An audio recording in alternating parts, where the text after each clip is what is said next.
시청자 여러분 안녕하십니까. 7월 11일 JTBC 아침의 늘 시작합니다. 먼저 오늘 아침 주요 뉴스입니다. 내란 특검이 한덕수 전 총리와 이상민 전 행안부 장관의 기존 진술과는 다른 증거를 찾은 걸로 파악됐습니다.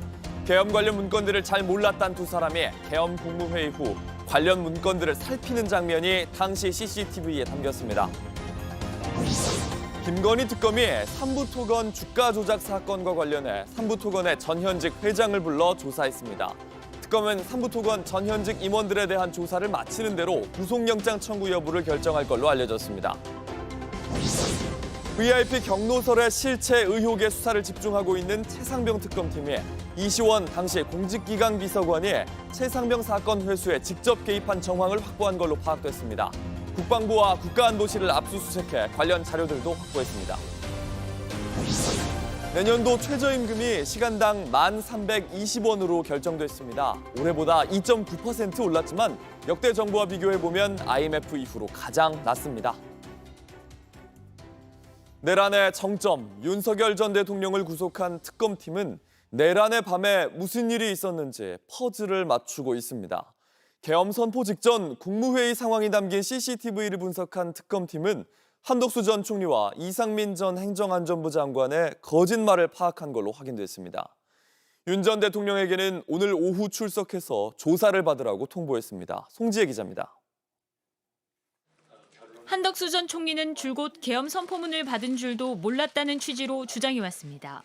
저 비상계엄이 선포되는 당시에는 제가 전혀 인지를 하지 못했고요. 해제 국무회의를 마치고 네. 그리고 사무실로 출근을 해서 예. 제 양복 뒷주머니에 있는 것을 알았습니다.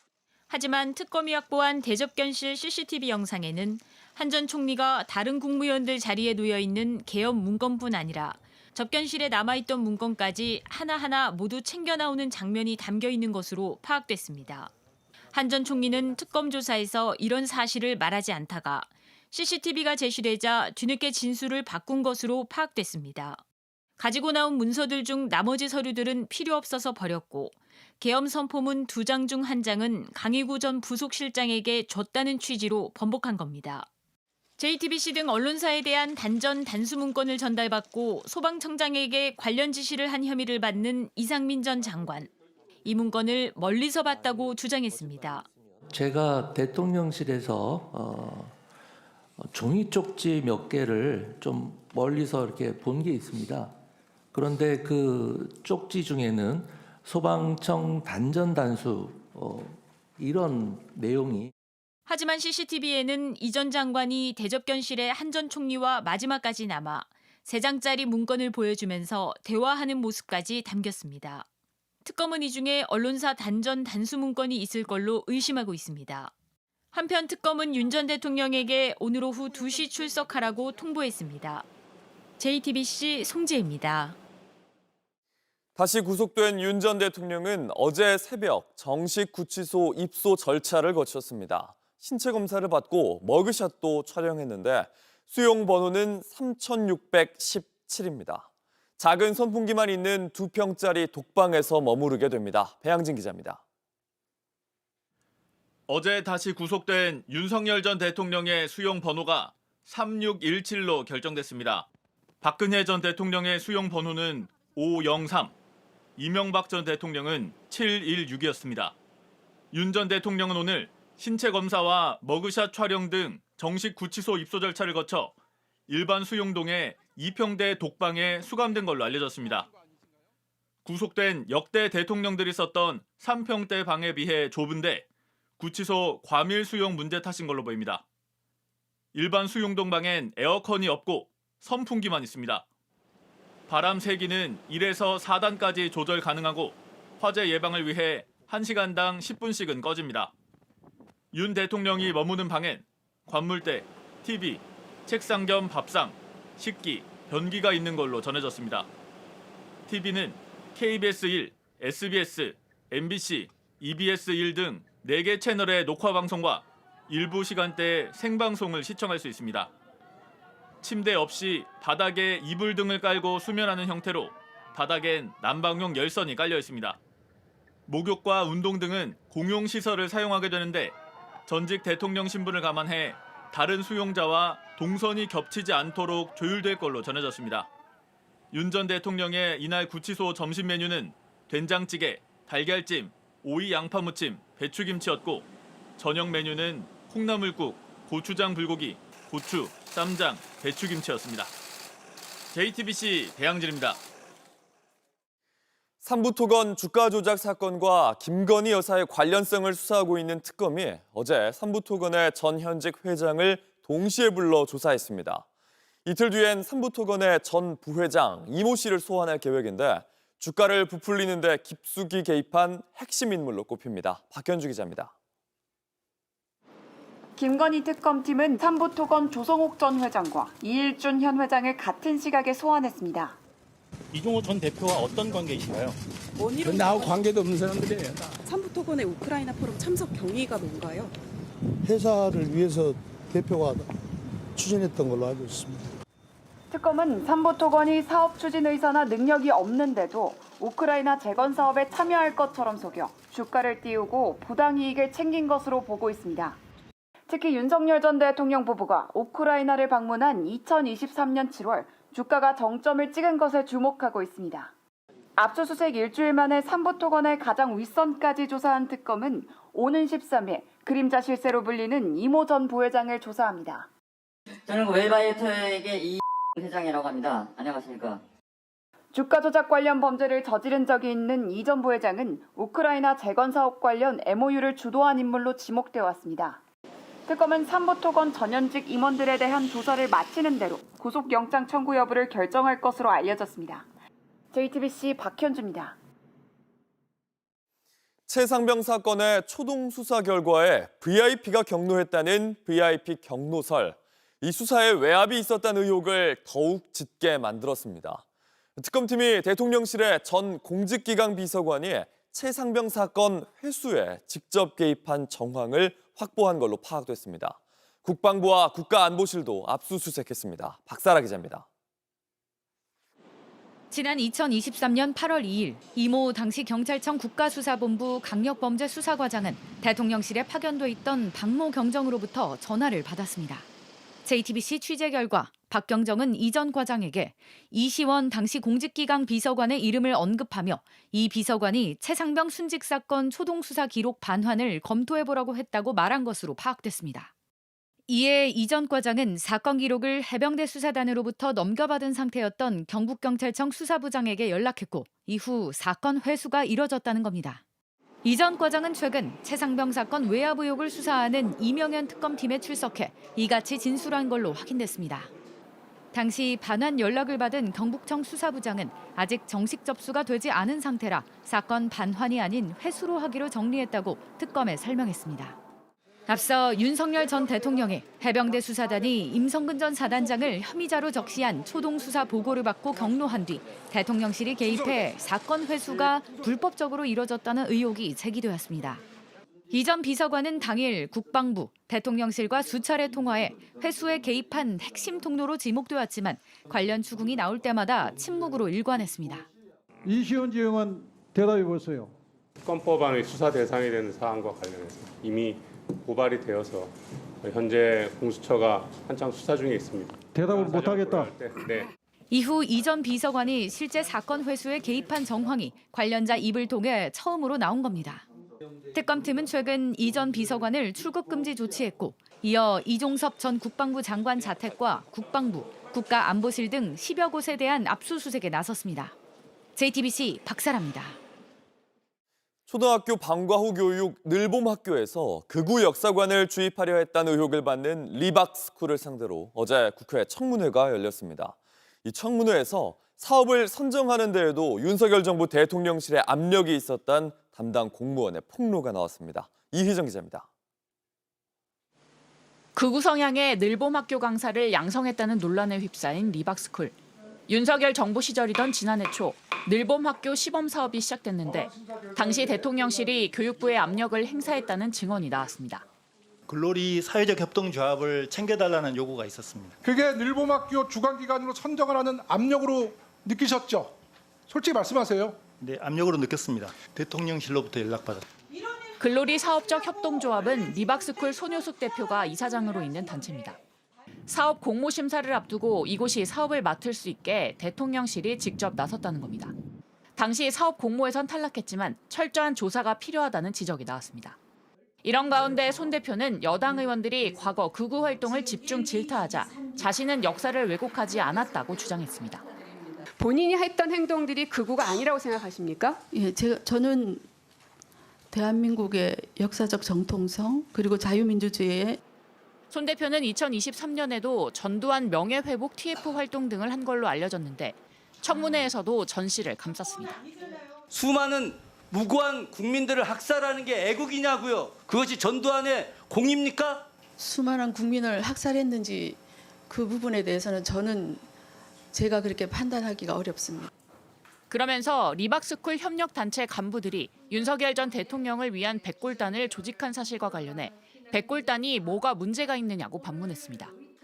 손 대표는 또 최근까지 교육부의 교육정책자문위원으로 활동했는데 증인으로 참석한 이주호 교육부 장관은 자신은 위촉에 관여하지 않았다고 선을 그었습니다. 진행된 사안에 대해서 전혀 몰랐고요. 책임자로서 사과하는 부분에 대해서는 국민들께 죄송하다는 말씀을 드리겠습니다. JTBC 이희정입니다. 온라인에서 화제가 된 뉴스, 화제가 될 뉴스를 골라 전해드립니다. 아침엔 소셜픽입니다. 세계 최대 동영상 사이트인 유튜브가 정책 업데이트를 예고했습니다. 진짜 영상만 수익 창출이 가능하다는 건데 유튜브에 직접 물어봤습니다. 이 여성이 안고 있는 건 다름 아닌 곰인데요. 닭이 먼저냐 달걀이 먼저냐 진짜 이걸로 싸우는 사람들이 있다는 거야. 이날 설날이었는데. 화면을 세로로 넘기다 보면 어김없이 등장하는 익숙한 목소리, 비슷한 성우의 목소리를 사용하는 데다 내용도 어디선가 본 듯합니다. 인공지능으로 제작된 이미지도 흔하게 볼 수가 있는데요. 트랄랄레로 트랄랄라, 봄바라지로 크로코딜로, 총총총 사오로. 최근 온라인 커뮤니티에선 유튜브가 저품질 쇼츠 영상들에 칼을 빼들었다는 내용이 화제가 됐습니다. 실제 유튜브 정책 업데이트를 보면요. 수익을 창출하기 위해선 오리지널, 진짜 콘텐츠를 업로드해야 한다면서 오는 15일부터는 진짜가 아닌 대량 생산 가짜 콘텐츠를 걸러내기 위한 가이드라인을 업데이트하겠다고 밝혔습니다. 저품질 영상이 사라질 거란 기대감과 동시에 인공지능으로 제작된 음성, 이미지로만 만든 영상들 모두 수익 창출 금지되는 거냐 이런 내용이 퍼졌는데요. 유튜브는 이번 정책 AI에 관한 게 아니라고 일축했습니다. 콘텐츠 자체가 반복적이고 품질이 낮으며 진정성이 부족한지에 대해 초점을 두고 있으며 이걸 더 명확히 파악하기 위한 거라고 덧붙였습니다. 오히려 영상의 스토리텔링을 위해 AI 도구를 사용하는 것은 권장한다고도 했습니다. 예, 셰프! 이렇게 인공지능을 향해 대답하는 식당을 이제 두바이에서 볼 수가 있게 됩니다. 1000가지 요리법을 학습한 인공지능이 지휘하는 식당이 오픈을 앞뒀습니다. What we are going to cook today? Chef Kimraj Habibi, welcome to my kitchen. I see you've come from Trove to learn a bit of my magic. Today I'm going to show you my pan-seared shrimp recipe. 오는 9월 두바이에서 오픈하는 식당 우후의 메인 셰프는 아이만입니다. 식품에 관한 연구, 분자 데이터, 그리고 전 세계의 1000가지 레시피를 바탕으로 훈련받은 대규모 언어 모델입니다. 인공지능이 레시피를 제안하면 인간 요리사들이 맛을 재현하고 또 조금씩 수정하게 되는데요. 이미 인근 레스토랑에선 이 인공지능을 활용한 AI 양갈비를 선보여서 인기를 끌기도 했다네요. Human cooking will not be replaced, but we believe it will elevate the ideas, creativity, and then create a unified culinary experience for the world. 특히 인공지능이 식당에서 잘 쓰지 않는 부위를 활용하는 조리법을 제안해서 낭비를 줄여나갈 거라고 합니다. 아프리카 대륙의 대통령들과 식사를 한 자리에서 트럼프 대통령의 발언이 논란이 되고 있습니다. 아름다운 영어다 이런 칭찬이었는데 뭐가 문제였을까요? And we just want to thank you so much for this opportunity. Thank you. It's such good English, such beautiful. Where did you learn to speak so beautifully? Where were you educated? Where? 지난 9일 트럼프 대통령 아프리카 대륙의 5개 나라 지도자들과 만났습니다. 칭찬을 뒤따라온 찰나의 어색한 침묵. 라이베리아의 공용어가 영어이기 때문입니다. 라이베리아는 미국에서 해방된 흑인 노예들이 세운 나라로 무관심에서 나온 차별적인 표현이다. 이런 비판이 나왔습니다. 모리타니아 대통령이 말할 땐 시간이 없다면서 재촉을 하기도 했는데요. And we have to go. Je vous remercie, Monsieur le Président. But I appreciate it very much. I appreciate it. CNN은 이번 회담에서 지도자들이 점점 더 트럼프를 세계를 지배한 영웅처럼 대하고 있다. 이렇게 지적했습니다.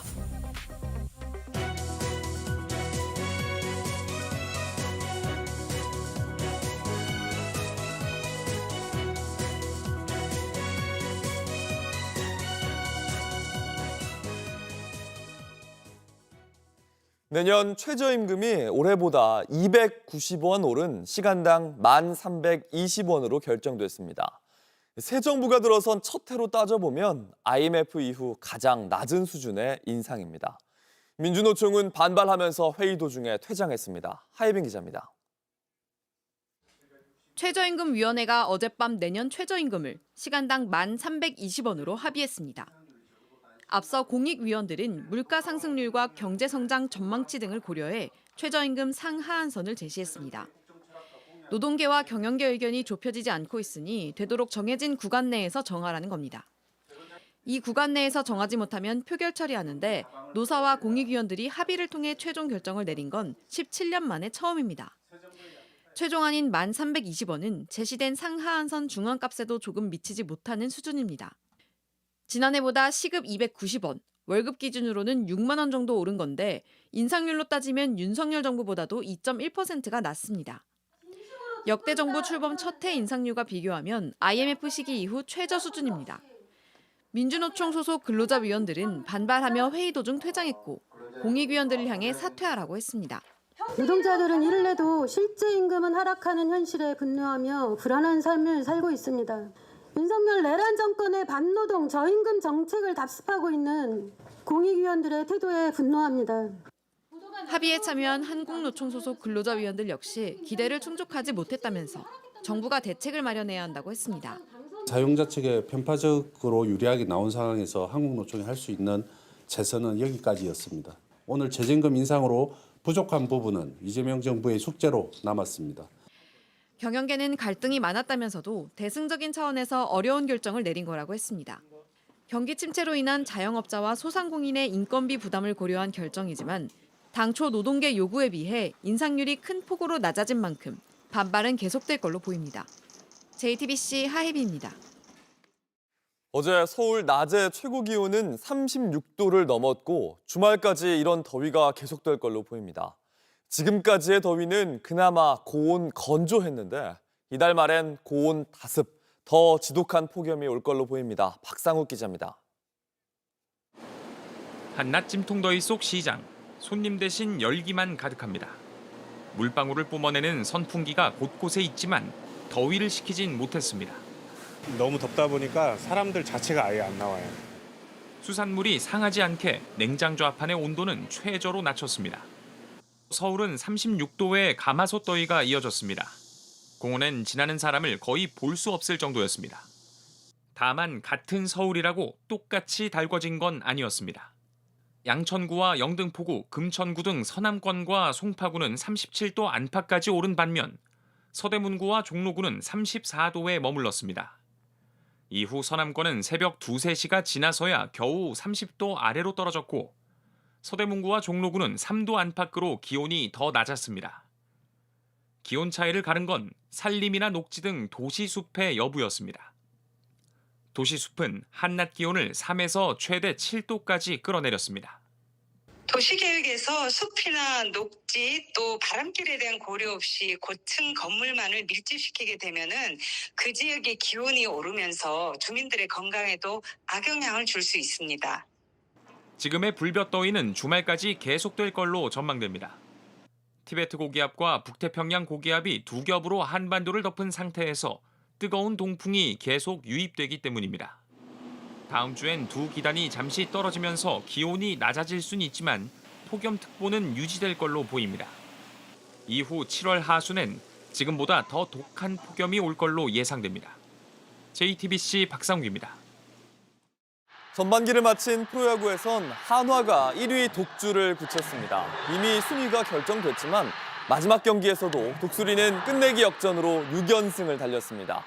2위 LG와의 격차 4경기 반으로 벌어졌습니다. 이재승 기자입니다.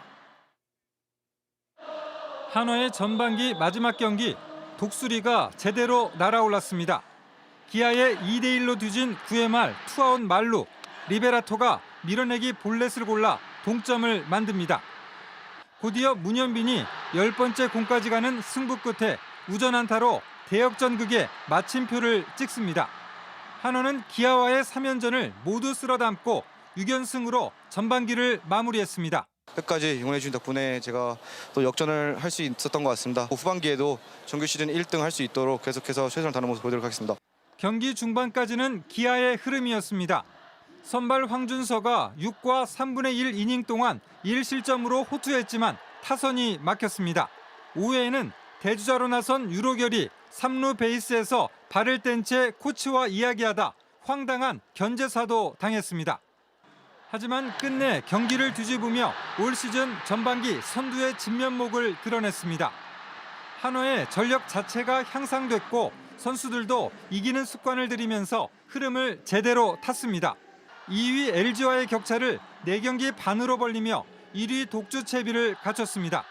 2020년부터 지난해까지 최근 5년 동안 전반기를 1위로 마무리한 팀들이 정규리그 우승에 이어 한국 시리즈 우승도 거머쥐었습니다. JTBC 이재승입니다. 날씨입니다. 오늘도 전국이 맑은 가운데 서쪽 지방을 중심으로 무더위가 계속되겠습니다. 낮 최고 기온은 서울과 광주가 35도, 대구 32도 등으로 어제와 비슷하거나 조금 낮겠습니다. 극심한 폭염은 주말까지 이어진 후 다음 주부터 점차 누그러질 전망입니다. JTBC 아침엔을 마칩니다. 다음 주도 7시 반에 아침을 열겠습니다. 시청해주셔서 감사합니다.